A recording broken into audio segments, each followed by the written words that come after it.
What's going on, guys? This is Hold the Door DFS here for a Monday Night NFL Showdown preview. If you are not a subscriber, please hit that subscribe button. As I always say, it costs you absolutely nothing to just click that subscribe button. Hit that like button. It helps us out a ton. I'm really excited to continue to get into more showdowns and niche sports. I am a little bit disappointed with the primetime result tonight. I'm still sporting my Minnesota hat. But the primetime game letdowns are getting a little bit old. Had every reason to win that game. I thought I didn't think it would be that close even after Cook got hurt. So let's move on to tomorrow night's game, or tonight if you're watching it today on Monday. It is going to be between the New Orleans and the Chargers. We got Herbert versus Brees. So let's get into the slate here. We are going to come into the odds with the Saints being about a 7-point favorite, over under about 50. So we're looking at, almost a touchdown less than tonight. But we will see. The Saints, they always can seem like a team that's going to have a lot of fireworks, but then the end result is more of them just controlling the game and the tempo unless somebody else pushes that upon them. So 7-point favorite you see here with the Saints, minus 320 money line. So let's get over to the actual builds here. The biggest news is obviously Michael Thomas is going to be out again. This time it's not injury related. It sounds like he had some sort of altercation with a teammate. I was really excited to kind of target him. I thought 9,600 was too cheap for Thomas, but then it just him being out continues to justify now Kamara at 12,000. He should be the first lock in your lineup and likely a really strong candidate in the captain role. Just the pure volume that he's seen. He only had 3 catches last week, but we know that he has a potential to even see like a 10-catch game that we saw in week 3. But he's going to carry the ball. He's just got always touchdown upside every time he touches the ball. So look at the floor. The floor is above 20 points.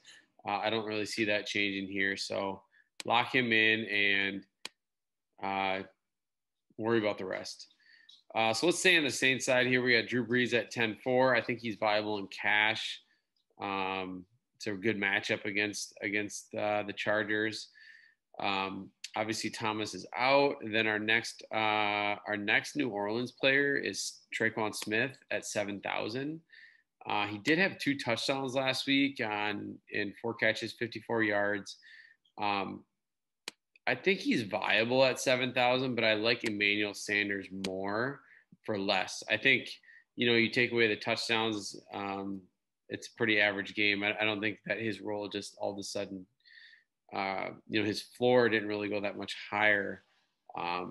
Jared Cook is listed as questionable. So I think you watch him. I think he's viable. I do like Jared Cook quite a bit. 6,200 is a nice price tag. Again, I do like Emmanuel Sanders more with Michael Thomas out. So let's just get down to Emmanuel Sanders here at 5,600. Last game saw 9 targets, saw 5 targets the week before, had a touchdown. I just like what we're starting to see out of Emmanuel Sanders here with Michael Thomas out. I just think there's more direct correlation than going to someone like Cook. But I think both are in play. I just really like Sanders for the price tag. And then just $800 cheaper, we have Latavius Murray. 14 carries last game, 2 touchdowns, 4,800. I would not expect another 20-point game, but I definitely think he does have like an implied floor of 5 to 10 points. So I think you are kind of considering him against the kickers, or even somebody like Jackson, who's going to have an increased role here with Eckler out. Again, I think I do like Lutz for a little bit cheaper, a little bit more. I think he's just safer and still has 10-point upside, but and playing in New Orleans, I think you always target someone like Lutz or any kicker on either side. Saints D, not too excited about. Taysom Hill, always a wild card, but has had some pretty bad games. And I don't know. There's not really a lot of reason I like him here. Troutman, if Cook is out, hardly did anything last week. Hill actually played more than him, but neither of them did anything.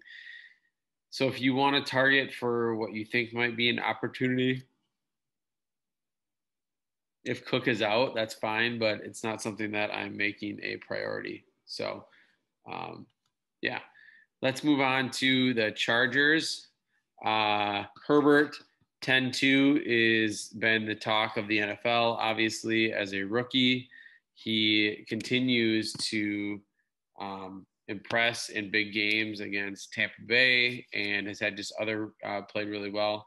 I think it's just now they can't use the excuse of Tyrod being hurt. They're just saying Herbert is our guy now. So he is my favorite Charger to target tomorrow.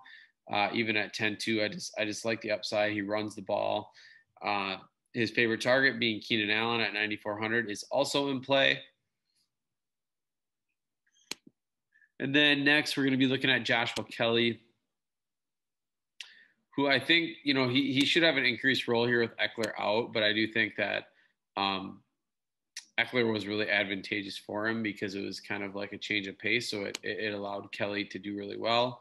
I don't really love Kelly's price tag at 8,200 personally, but I think he's in play. Him and Jackson will be, probably running back by committee tomorrow. Hunter Henry has played really well. Had his first game below 10 points last week. So 7,800, I think he's maybe a little bit more GPP, but I think he's definitely viable in this type of matchup. Moving down a little bit further, I already mentioned Jackson. Before. 6 carries last game, 2 catches, 4,400. I think Kelly obviously outperforms him, but I don't think that. I don't know. It's going to be tough to know who gets what here, but Jackson at 4,400, I prefer Latavius Murray for 400 more. I think I know more of what I'm going to get, or just go down to the kickers. Guyton had a bomb that he caught, 72-yard touchdown last week, so I wouldn't put a ton of stock into going to him, but again, upside, sure. Moving down here a little bit further, Chargers D, it's probably a pass for me. Tyron Johnson. If we see Mike Williams continue to be out, he had 1 catch for a touchdown as well. And Mike Williams is has a questionable tag at 5,000. So just kind of be on the lookout for that. There's not much other elite value down here. This backup tight end had a 1 catch for a touchdown. I mean, these 1 catch touchdowns are pretty crazy. It just doesn't really give you a lot of floor or a lot of idea of what's going to happen long term. So again, I think you start with Kamara.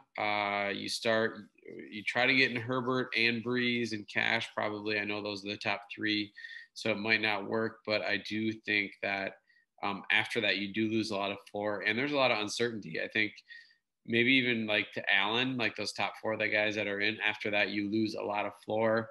And you are really pushing for some ceiling and just hoping that you hit a touchdown or something like that. So I think that firmly puts the kickers in play like they were tonight, and they paid off really nicely, just depending on what combination you use. I think if you obviously had more DK Metcalf than Lockett, which I was kind of on the opposite side because I thought the price discrepancy was too large, but Metcalf proved that wrong. So he proved to be worth every bit of that $10,000 price tag he was. So thanks again for